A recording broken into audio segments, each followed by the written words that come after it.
అస్సాంలోని దిమా హసావో జిల్లాలో కనిపించకుండా పోయిన అటవీ అధికారుల కథ సుఖాంతమైంది.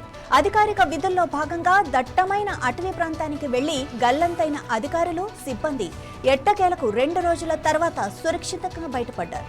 రాష్ట్ర అటవీ శాఖ మంత్రి చంద్రమోహన్ పటోవారీ ఈ విషయాన్ని అధికారికంగా ప్రకటించారు. 23 మంది అటవీ అధికారులతో పాటు 3 సహాయక సిబ్బందితో కూడిన 26 మంది బృందం క్షేమంగా ఉందని తెలిపారు. అడవిలో మొబైల్ నెట్వర్క్ లేకపోవడం వల్లే ఈ సమస్య తలెత్తినట్లు అధికారులు పేర్కొన్నారు. దిమా హసావో, కర్బీ ఆంగ్లాంగ్, నాగాలాండ్ సరిహద్దు ప్రాంతాల్లోని దట్టమైన అడవుల్లో అధికారులు తరచూ పెట్రోలింగ్, కోంబింగ్ ఆపరేషన్లు నిర్వహిస్తూ ఉంటారు. శుక్రవారం పెట్రోలింగ్, కోంబింగ్ ఆపరేషన్లతో పాటు అధికారిక అటవీ సర్వే నిర్వహించేందుకు ఓ బృందం వెళ్లింది.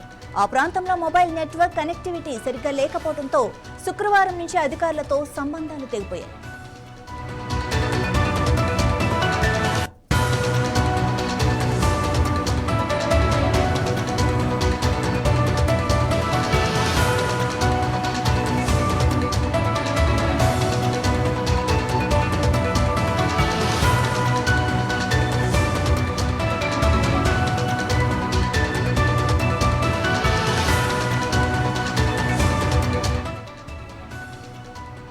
రెండు రోజుల పాటు సిబ్బంది ఆచూకీ లభించకపోవడంతో అటవీ శాఖ ఉన్నతాధికారుల్లో తీవ్ర ఆందోళన మొదలైంది. వెంటనే అప్రమత్తమైన యంత్రాంగం పెద్ద ఎత్తున గాలింపు చర్యలను చేపట్టింది. ఈ సిబ్బంది లాంగ్టింగ్ రేంజ్, మందర్ దిశా రేంజ్, హతోకోలా రేంజ్, మైబోంగ్ రేంజ్లకు చెందినవారు. అటవీ ప్రాంతంలో కమ్యూనికేషన్ వ్యవస్థ సరిగా లేకపోవటం వల్లే ఈ సమస్య వచ్చిందని మంత్రి పటోవారీ చెప్పారు. గాలింపు చర్యల ద్వారా బృందాన్ని గుర్తించి సురక్షిత ప్రాంతానికి చేర్చామని వెల్లడించారు.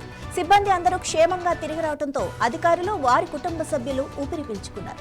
మారుమూల ప్రాంతాల్లో కమ్యూనికేషన్ వ్యవస్థ మెరుగుపరచడంపై ప్రభుత్వం దృష్టి సారించాలని నిపుణులు సూచిస్తున్నారు.